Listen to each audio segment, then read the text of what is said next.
राजधानी दिल्ली में tweet foundation और इन हार्मनी को ट्रांस के बहुप्रतीक्षित दूसरे संस्करण के लिए सामाजिक न्याय और अधिकारिता मंत्रालय और national institute of social defence के साथ अपनी साझेदारी की घोषणा करते हुए खुशी हो रही है। ट्रांस रोजगार मेला 2023 के पहले संस्करण की शानदार सफलता के बाद, जिसमें उम्मीदवारों और कंपनियों दोनों से अभूतपूर्व समर्थन मिला, आयोजकों को ट्रांसजेंडर समावेशन और सशक्तिकरण की दिशा में यात्रा जारी रखने के लिए बेहद प्रोत्साहित किया गया। बता दें कि ट्रांस रोजगार मेला सिर्फ एक और नौकरी मेला नहीं है, ये अधिक समावेशी समाज बनाने के सामूहिक प्रयासों से एक महत्वपूर्ण कदम का प्रतीक है।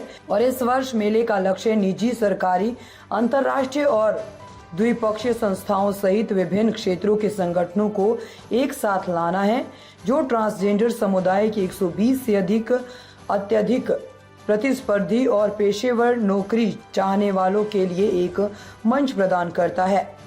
कार्यक्रम का मुख्य फोकस ट्रांसजेंडर व्यक्ति की रोजगार आवश्यकताओं पर कॉरपोरेट जगत को संवेदनशील बनाना है। राष्ट्रीय ट्रांसजेंडर रोजगार मेला 2023 उद्घाटन संस्करण में उल्लेखनीय उपलब्धियां देखी गई, जिसमें 500 से अधिक उम्मीदवारों के आवेदन प्राप्त हुए। मेले के लिए 30 कंपनियों ने पंजीकरण करवाया। उम्मीदवारों को 160 नौकरी रिक्तियों की पेशकश की गई। 100 से अधिक साक्षात्कार आयोजित किए गए। 300 से अधिक उपस्थित लोगों ने भाग लिया और 58 नौकरी की पेशकश की सुविधा प्रदान की। ट्रांस रोजगार मेले के दूसरे संस्करण में 800 से अधिक आवेदन आने की उम्मीद है।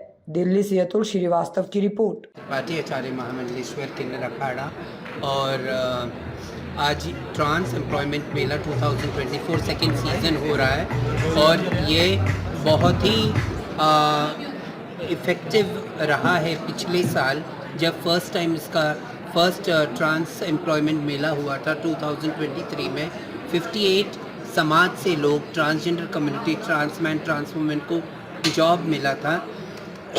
इस साल हम कोशिश करते हैं कि और भी ज़्यादा लोग आए हुए हैं और लोग मेन समाज के साथ जुड़ के उनको अच्छे काम मिले।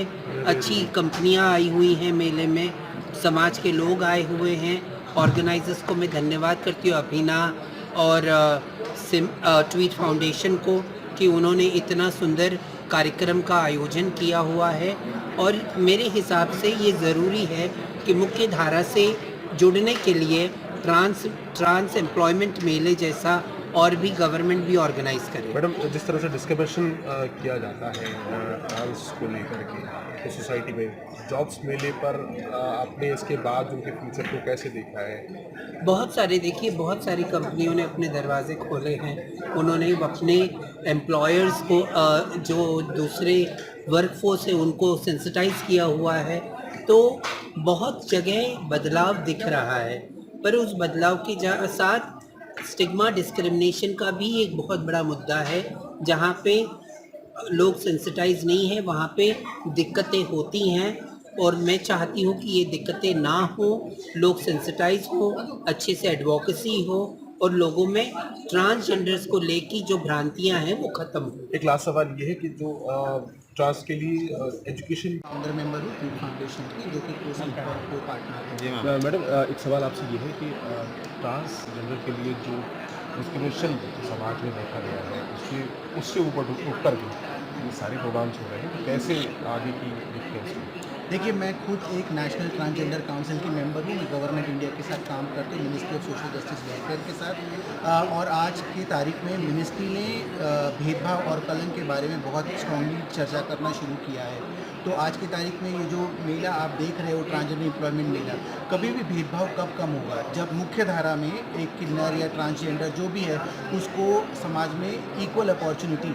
मिलेगी, तभी भेदभाव कम होगा। राइट? आप और हम में से एक जन उसको अपना समझने लगेंगे, तभी उसके बारे में भेदभाव कम होंगे। आज की तारीख में देखिए कि हम जो ट्रांसजेंडर कम्युनिटी है वो विशेष सर्कल में है। मतलब बहुत यंग एज में उनको घर से बाहर निकाल देते हैं, एजुकेशन कंप्लीट नहीं हो पाता, एम्प्लॉयमेंट नहीं मिल पाती और वो लाचारी की हालत में भीख मांगने से लेकर अलग अलग तरह के कामों में शामिल होते हैं।